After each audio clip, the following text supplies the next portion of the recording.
Qatar एक ऐसा देश जिसकी धाक दुनिया भर में, आबादी में कम पर ताकत बेशुमार, और अब उसी ताकतवर देश के अमीर भारत यात्रा पर। कतर के अमीर शेख तमीम बिन अहमद अल थानी दिल्ली पहुंचे तो उनके स्वागत के लिए पीएम मोदी खुद एयरपोर्ट पहुंच गए। साथ में थे विदेश मंत्री एस जयशंकर। इसी के साथ पीएम मोदी ने इंदिरा गांधी इंटरनेशनल एयरपोर्ट पर उनका गर्मजोशी से स्वागत किया। और यहां बात एक ध्यान देने वाली है कि पीएम मोदी ने प्रोटोकॉल की परवाह किए बिना ये कदम उठाया। उन्होंने खुद जाकर शेख तमीम बिन अहमद अल थानी का ग्रैंड वेलकम किया। और बस पीएम की यही चीज देखकर अब कुछ लोगों के मन में सवाल उठ रहे हैं कि आखिर ऐसा भी क्या है कि पीएम मोदी खुद प्रोटोकॉल तोड़कर एयरपोर्ट पहुंच गए। दिल्ली से भी छोटे देश कतर के अमीर की इतनी मेहमान नवाजी का क्या मतलब। चलिए फिर आपको बताते हैं कि असल में इसकी वजह क्या है। नमस्कार, मैं हूं आपके साथ दिव्यांश वर्मा और आप देख रहे हैं वन इंडिया।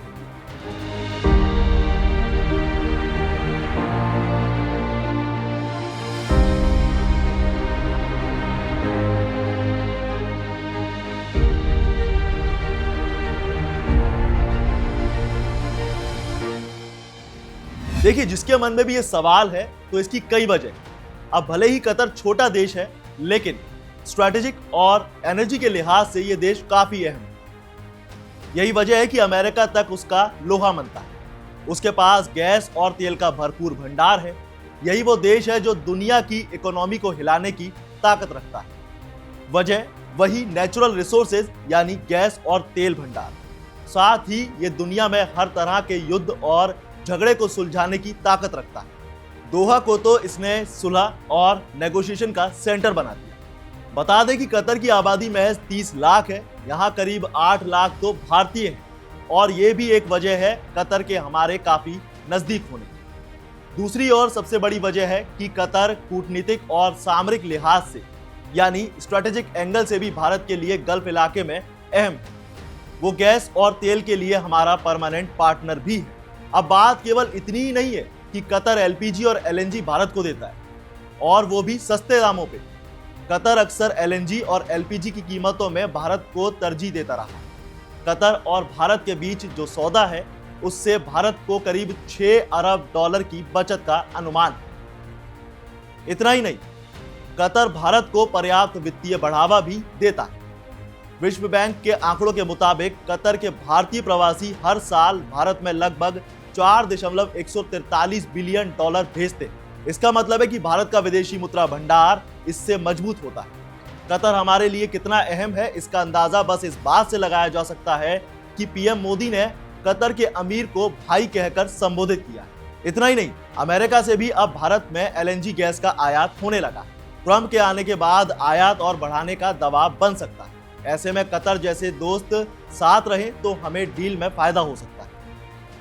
इसके अलावा कतर के अमीर की मेहमान नवाजी की एक और वजह, और वो है भारतीय नौसेना का एक पूर्व अधिकारी जो अब भी कतर में फंसा हुआ है। कतर में बीते वक्त 8 भारतीयों को जासूसी के आरोप में मौत की सजा सुनाई थी, मगर मोदी सरकार के दखल देने के बाद कतर के अमीर ने सजा माफ कर दी थी। उसमें से 7 लोग भारत आ चुके हैं, एक अब भी कतर के पास है। भारत सरकार उसकी वापसी की कोशिशों में जुटी हुई। यहां तक कि कतर की अच्छी दोस्ती की वजह पाकिस्तान भी। पाकिस्तान अक्सर इंटरनेशनल मंच पर भारत पर आरोप लगाता रहता है कि यहां अल्पसंख्यकों पर अत्याचार होता है, मुस्लिमों को टारगेट किया जाता है। ऐसे में कतर जैसे अमीर मुस्लिम देश भारत के पक्ष में रहेंगे तो इंटरनेशनल लेवल पर पाकिस्तान और कमजोर होगा। साथ ही किसी भी आतंकी संगठन से बातचीत करने की क्षमता केवल कतर के पास है। यही वजह है कि हमास इजरायल जंग में कतर ने बड़ी भूमिका निभाई। कतर के अमीर 2 दिवसीय राजकीय दौरे पर भारत आए हैं। उनके साथ एक उच्च स्तरीय प्रतिनिधि मंडल भी आया है। इसमें मंत्री, सीनियर अधिकारी और एक व्यापारिक प्रतिनिधि मंडल शामिल है। इससे पहले वो मार्च 2015 में राजकीय दौरे पर भारत आए थे।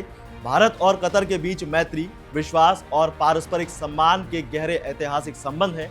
हाल के सालों में दोनों देशों के बीच व्यापार, निवेश, ऊर्जा, टेक्नोलॉजी, संस्कृति और लोगों के बीच संबंध लगातार मजबूत हुए।